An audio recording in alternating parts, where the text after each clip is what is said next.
ਵਾਹਿਗੁਰੂ ਜੀ ਕਾ ਖਾਲਸਾ, ਵਾਹਿਗੁਰੂ ਜੀ ਕੀ ਫਤਿਹ। ਗੁਰੂ ਪਿਆਰੀ ਗੁਰੂ ਖਾਲਸਾ ਸਾਧ ਸੰਗਤ ਜੀ, ਅੱਜ ਅਸੀਂ ਸ੍ਰੀ ਜਪਜੀ ਸਾਹਿਬ ਜੀ ਦਾ ਸਮੁੱਚਾ ਭਾਵ ਕੀ ਹੈ, ਇਸ 'ਤੇ ਵਿਚਾਰ ਕਰਾਂਗੇ। ਸੰਗਤ ਜੀ, ਜੀਵ ਦੀ ਰੱਬ ਨਾਲੋਂ ਜੋ ਵਿੱਥ ਪੈ ਰਹੀ ਹੈ, ਇਹ ਕਿਵੇਂ ਹਟ ਸਕਦੀ ਹੈ? ਇਹ ਵਿੱਥ ਰੱਬ ਦਾ ਹੁਕਮ ਮੰਨਿਆ ਅਤੇ ਉਸ ਦੇ ਸੁਭਾਅ ਨਾਲ ਆਪਣਾ ਸੁਭਾਅ ਲਾਇਆ। ਜਿਵੇਂ ਜੇ ਪੁੱਤਰ ਪਿਓ ਦਾ ਹੁਕਮ ਮੰਨਦਾ ਰਹੇ ਤਾਂ ਪਿਓ ਪੁੱਤਰ ਵਿੱਚ ਵਿੱਥ ਨਹੀਂ ਪੈਂਦੀ।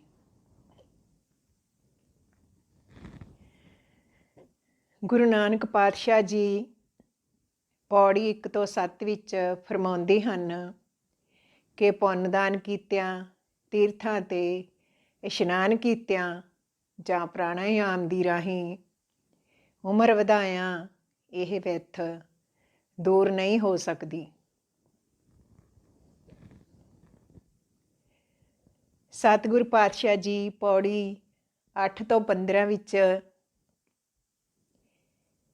ਹੁਕਮ ਮੰਨਣ ਦਾ ਤਰੀਕਾ ਦਰਸਾਉਂਦੇ ਹਨ ਕਿ ਜਿਉਂ-ਜਿਉਂ ਜੀਵ ਗੁਰੂ ਦੇ ਦੱਸੇ ਰਾਹ 'ਤੇ ਤੁਰ ਕੇ ਪਰਮਾਤਮਾ ਦਾ ਭਜਨ ਕਰਦਾ ਹੈ, ਤਿਉਂ-ਤਿਉਂ ਇਸ ਨੂੰ ਪ੍ਰਭੂ ਦੀ ਰਜ਼ਾ ਮਿੱਠੀ ਲੱਗਣ ਲੱਗ ਪੈਂਦੀ ਹੈ।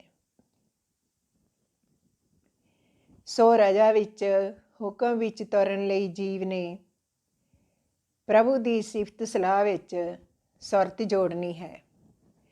ਸੁਰਤ ਵੀ ਇਤਨੀ ਜੋੜਨੀ ਹੈ ਕਿ ਮਨ ਪ੍ਰਭੂ ਵਿੱਚ ਪਤੀਜ ਜਾਏ। ਸਿਫਤ ਸਲਾਹ ਵਿੱਚੋਂ ਨਿਕਲਣ ਨੂੰ ਚਿੱਤ ਨਾ ਕਰੇ। ਗੁਰੂ ਨਾਨਕ ਦੇਵ ਜੀ ਪਾਤਸ਼ਾਹ ਪੌੜੀ 16 ਤੋਂ 27 ਵਿੱਚ ਦਰਸਾਉਂਦੇ ਹਨ, ਸੁਰਤ ਜੋੜਨ ਦਾ ਇਹ ਸਿੱਟਾ ਕਦੇ ਵੀ ਨਹੀਂ ਨਿਕਲ ਸਕੇਗਾ ਕਿ ਜੀਵ ਪਰਮਾਤਮਾ ਦਾ ਜਾਂ ਉਸ ਦੀ ਰਚਨਾ ਦਾ ਅੰਤ ਪਾ ਸਕੇ। ਉਹ ਆਪ ਬੇਅੰਤ ਹੈ, ਉਸ ਦੀ ਰਚਨਾ ਵੀ ਬੇਅੰਤ ਹੈ। ਸਿਫਤ ਸਲਾਹ ਦੇ ਵਿੱਚ ਸੁਰਤ ਜੋੜਨ ਦਾ ਸਿੱਟਾ ਇੱਕੋ ਹੀ ਹੋਵੇਗਾ ਕਿ ਉਸ ਦੀ ਰਜ਼ਾ ਵਿੱਚ ਰਹਿਣ ਦਾ ਸੁਭਾਅ ਪੱਕ ਜਾਵੇਗਾ। ਸਤਿਗੁਰ ਪਾਤਸ਼ਾਹ ਜੀ ਪੌੜੀ 28 ਤੋਂ 33 ਵਿੱਚ ਫਰਮਾਉਂਦੇ ਹਨ, ਜਿਵੇਂ ਕਿ ਨਾ ਦਾਨ, ਨਾ ਤੀਰਥ ਇਸ਼ਨਾਨ, ਨਾ ਪ੍ਰਾਣਾਯਾਮ ਅਤੇ ਨਾ ਰਚਨ ਬਾਰੇ ਉਪਨਿਸ਼ਦਾਂ ਦੀ ਫਿਲਾਸਫੀ ਜੀਵ ਦੀ ਰੱਬ ਨਾਲੋਂ ਵਿੱਥ ਦੂਰ ਕਰਨ ਦੇ ਸਮਰੱਥ ਹੈ। ਤਿਵੇਂ ਜੋਗੀਆਂ ਦੇ ਮੁੰਦਰਾਂ, ਖਿੰਥ ਆਦਿਕ ਵੀ ਇਹ ਵਿੱਥ ਦੂਰ ਨਹੀਂ ਕਰ ਸਕਦੀ। ਸਿਮਰਨ ਤੇ ਯਾਦ ਹੀ ਇੱਕੋ ਵਸੀਲਾ ਹੈ। ਜਿਸ ਨੂੰ ਯਾਦ ਕਰਦੇ ਰਹੀਏ ਉਸ ਨਾਲ ਪਿਆਰ ਵੱਧਦਾ ਜਾਂਦਾ ਹੈ। ਪਿਆਰ ਦੀ ਸਹਾਇਤਾ ਨਾਲ ਸੁਭਾਅ ਵੀ ਮਿਲ ਜਾਂਦਾ ਹੈ। ਜਦੋਂ ਪ੍ਰਭੂ ਦੀ ਮਿਹਰ ਹੋਵੇ, ਜੀਵ ਆਪਾ ਮਿਟਾ ਕੇ ਸਿਮਰਨ ਕਰਦਾ ਹੈ। ਵਿੱਥ ਮਿਟਾਉਣ ਦਾ ਬਸ ਇਹੀ ਇੱਕ ਵਸੀਲਾ ਹੈ। ਗੁਰੂ ਨਾਨਕ ਪਾਤਸ਼ਾਹ ਜੀ ਪੌੜੀ 34 ਤੋਂ 38 ਵਿੱਚ ਫਰਮਾਉਂਦੇ ਹਨ ਕਿ ਪ੍ਰਭੂ ਦੀ ਮਿਹਰ ਨਾਲ ਜੀਵ ਸਧਾਰਨ ਹਾਲਤ ਤੋਂ ਉੱਚਾ ਹੋ ਕੇ ਪਹਿਲਾਂ ਇਹ ਸੂਝ ਹਾਸਲ ਕਰਦਾ ਹੈ ਕਿ ਜਗਤ ਵਿੱਚ ਉਸ ਦੇ ਆਉਣ ਦਾ ਮਨੋਰਥ ਕੀ ਹੈ, ਕਿਸ ਫਰਜ਼ ਦੀ ਅਦਾ ਕਰਨ ਹਿਤ ਉਸ ਨੂੰ ਭੇਜਿਆ ਗਿਆ ਹੈ। ਇਹ ਸੂਝ ਆਇਆ ਜੀਵ ਆਪਣੇ ਨਿੱਕੇ ਜਿਹੇ ਪਰਿਵਾਰ ਦੇ ਦਾਇਰੇ ਅਤੇ ਤੰਗ ਦਿਲੀ ਵਿੱਚੋਂ ਨਿਕਲਦਾ ਹੈ ਅਤੇ ਫਿਰ ਸਾਰਾ ਜਗਤ ਉਸ ਨੂੰ ਪਰਮਾਤਮਾ ਪਿਤਾ ਦਾ ਸਰੂਪ ਦਿਸਦਾ ਹੈ। ਫਿਰ ਉਹ ਜੀਵ ਇਸ ਵੱਡੇ ਪਰਿਵਾਰ ਦੀ ਸੇਵਾ ਲਈ ਘਾਲ ਕਮਾਈ ਕਰਦਾ ਹੈ ਅਤੇ ਪ੍ਰਭੂ ਦੀ ਯਾਦ ਵਿੱਚ ਜੁੜਦਾ ਵੀ ਹੈ। ਖਾਲਕ ਦੀ ਯਾਦ ਤੇ ਖਾਲਕਤ ਦੀ ਸੇਵਾ ਨਾਲ ਜਿਉਂ-ਜਿਉਂ ਉਸ ਦਾ ਮਨ ਸਵਾਰਥ ਦੀਆਂ ਹੱਦਾਂ ਟੱਪ ਕੇ ਬੇਅੰਤ ਵਿਸ਼ਾਲ ਹੁੰਦਾ ਹੈ, ਤਿਉਂ-ਤਿਉਂ ਪ੍ਰਭੂ ਦੀ ਬਖਸ਼ਿਸ਼ ਦਾ ਦਰਵਾਜ਼ਾ ਉਸ ਉੱਤੇ ਖੁੱਲ੍ਹਦਾ ਹੈ। ਪ੍ਰਭੂ ਨਾਲ ਇੱਕ ਰੂਪ ਹੋ ਜਾਂਦਾ ਹੈ। ਸੰਗਤ ਜੀ, ਪਰ ਜਿਵੇਂ ਸੁਨਿਆਰੇ ਦੀ ਇੱਕ ਠਾਲੀ ਵਿੱਚ ਸੋਨਾ ਤਾਉ ਸਹਾਰਦਾ ਹੈ, ਅਹਰਣ ਤੇ ਸੱਟਾਂ ਖਾਂਦਾ ਹੈ, ਤਿਵੇਂ ਜੀਵ ਨੇ ਵੀ ਸਿਮਰਨ ਦੀ ਸੱਚੀ ਟਕਸਾਲ ਵਿੱਚ ਮਨ ਨੂੰ ਘੜਨਾ ਹੈ। ਉਹ ਟਕਸਾਲ ਕੀ ਹੈ? ਜਤ, ਧੀਰਜ, ਮਤ, ਗਿਆਨ, ਭਉ, ਕਾਲ ਅਤੇ ਪ੍ਰੇਮ।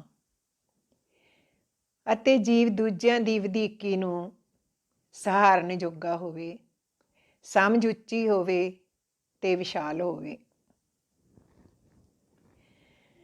ਰੱਬ ਦਾ ਡਰ ਹਿਰਦੇ ਵਿੱਚ ਟਿਕਿਆ ਰਹੇ, ਸੇਵਾ ਦੀ ਘਾਲ ਘਾਲੇ ਅਤੇ ਖਾਲਕਤ ਦਾ ਪਿਆਰ ਦਿਲ ਵਿੱਚ ਹੋਵੇ। ਸਾਧ ਸੰਗਤ ਜੀ, ਜਪਜੀ ਸਾਹਿਬ ਦਾ ਸਿਧਾਂਤ ਇਹ ਹੈ ਕਿ ਮਾਨੋ ਇਹ ਸੰਸਾਰ ਇੱਕ ਰੰਗ ਭੂਮੀ ਹੈ,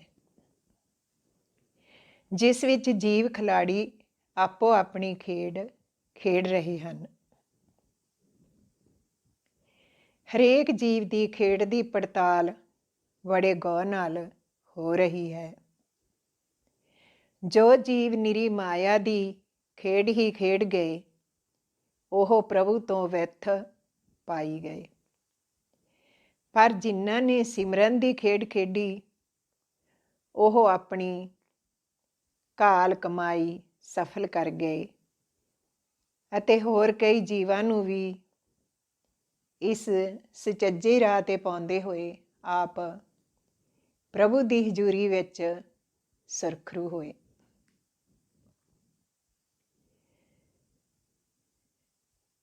ਪ੍ਰਭੂ ਦਾ ਸਿਮਰਨ ਕਰਨ ਨਾਲ ਹੀ ਜੀਵ ਦਾ ਪ੍ਰਭੂ ਨਾਲ ਪਿਆਰ ਬਣਦਾ ਹੈ ਅਤੇ ਉਸ ਦੀ ਰਜ਼ਾ ਵੀ ਮਿੱਠੀ ਲੱਗਣ ਲੱਗ ਪੈਂਦੀ ਹੈ। ਇਸ ਤਰ੍ਹਾਂ ਸਿਮਰਨ ਜਾਂ ਜਪ ਹੀ ਇੱਕ ਐਸਾ ਵਸੀਲਾ ਹੈ ਜੋ ਜੀਵ ਦੀ ਪ੍ਰਭੂ ਨਾਲੋਂ ਵਿੱਥ ਮਿਟਾ ਸਕਦਾ ਹੈ।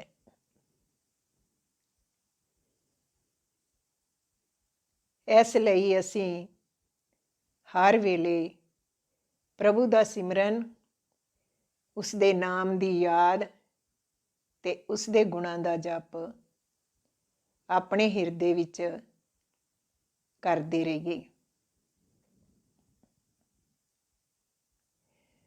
ਸਿਮਰਨ ਮਾਨੋ ਇੱਕ ਐਸੀ ਕੇਂਦਰੀ ਨੀਂਹ ਹੈ ਜਿਸ ਦੇ ਉੱਪਰ ਧਰਮ ਦੀ ਇਮਾਰਤ ਦੀ ਉਸਾਰੀ ਕੀਤੀ ਗਈ ਹੈ।